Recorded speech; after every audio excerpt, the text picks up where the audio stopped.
Okay, question सुनिए क्या है. What will be the equivalent resistance. Equivalent resistance क्या होगा between the points A and D. A और डी पॉइंट्स के बीच में इक्विवेलेंट रेजिस्टेंस क्या होगा ये आपको बताना है. ठीक है ना. What is the equivalent resistance between the points A and D. A और डी के, यानी कि इसका मतलब ये हुआ कि ए और डी के अक्रॉस पूछ रहा है. इसका मतलब ये हुआ कि ए और डी के अक्रॉस एक बैटरी जोड़ दी गई है. ठीक है ना. एक सर्किट डायग्राम आपको दिखाया गया है. इसमें यह बोला गया कि ए और डी के अक्रॉस पोटेंशियल डिफरेंस बताओ. तो इसका मतलब ये हुआ कि ए और डी के अक्रॉस एक बैटरी जोड़ दी गई है. सिंपल सी बात है. यानी कि बैटरी इस तरीके से जुड़ी हुई है. सिंपल सी बात है. जो भी मतलब बी वोल्ट की वैल्यू बतानी कितनी है. तो ये बताना है कि इस बैटरी को कितना आर इफेक्टिव महसूस होगा.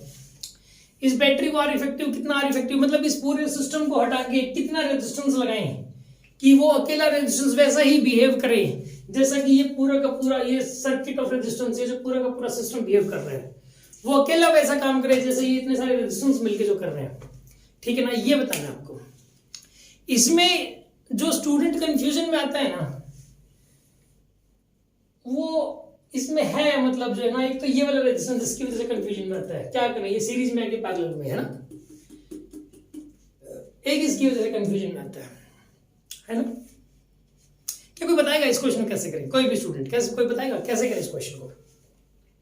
सर इस क्वेश्चन में ना जैसे बी और सी तो हमारे उसमें है ही नहीं सर्किट में, मतलब वैसे इसमें लगे हुए हैं बट हमें ए और डी के बीच में बताना है और बी और सी कनेक्ट भी नहीं है.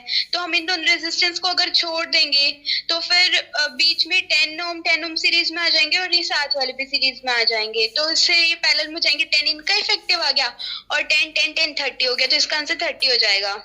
Very good. सुनो इसने बहुत अच्छा बताया. वेरी गुड श्रुति. तो क्या है कि इसने क्या बताया कि देखो ये वाला रेजिस्टेंस यूजलेस है यार. इस बी पॉइंट को क्यों देख रहे हो. क्या इस बैटरी में से निकला हुआ करंट क्या इस रेजिस्टेंस में से जाएगा. नहीं जाएगा. ये वाला करंट ऐसे जाएगा ऐसे दो पार्ट्स में से डिवाइड होगा फिर ये आगे जाके ऐसे चला जाएगा. करंट तो इसमें से कोई करंट चलने वाला ना इसमें से पक्का है. अगर यहाँ से कुछ करंट चला गया तो आगे कहाँ जाएगा वो ऐसे आगे कहाँ हवा में कहाँ जाएगा करंट. तो इसका तो कोई एक एंड तो ठीक है यहाँ पे बंधा हुआ है यहाँ पे एक एंड दूसरा एंड तो फ्री पड़ा है. तो इस रेजिस्टेंस में से कोई करंट ही नहीं जाने वाला. और जिस रेजिस्टेंस में से कोई करंट नहीं जाने वाला आप श्योर हो जाओगे इस बात के लिए कि इसमें से करंट नहीं जा रहा तो आर इफेक्टिव निकालने में से कोई यूज ही नहीं है. तो आर इफेक्टिव निकालने में से कोई यूज नहीं है. तो इसे तो कोई यूज है ही नहीं भाई. ठीक है ना. इसको हटा दो. इसका भी कोई यूज नहीं है. इसको भी हटा दो. कोई यूज ही नहीं है इनका. तो जब आर इफेक्टिव निकालने में इसका तो कोई यूज नहीं हटा दो. अब सिंपल सीरीज पैरेलल है. देख लो ये सीरीज में 10 और 10 कितना हो जाएगा बताइए. 10 और 10 सीरीज में कितना हो जाएगा इफेक्टिव 10 और 10 का 20. Very good. इनका 20 होगा और ये 10 और 10 इनका कितना होगा बताइए 20. इनका भी 20 होगा और ये वाला 20 और ये वाला 20 तो ये पैरेलल में है. इनका इफेक्टिव कितना होगा 10. इनका इफेक्टिव 10 होगा. गुड. अब ये वाला 10 और 10 तीनों सीरीज में है. तीनों सीरीज में 30. तो ए और डी के अक्रॉस आर इफेक्टिव वैल्यू 30 ओम हो जाएगी. ठीक है. क्या किसी को डाउट है. ओके अगर समझ में आ गया तो डन बोल दो.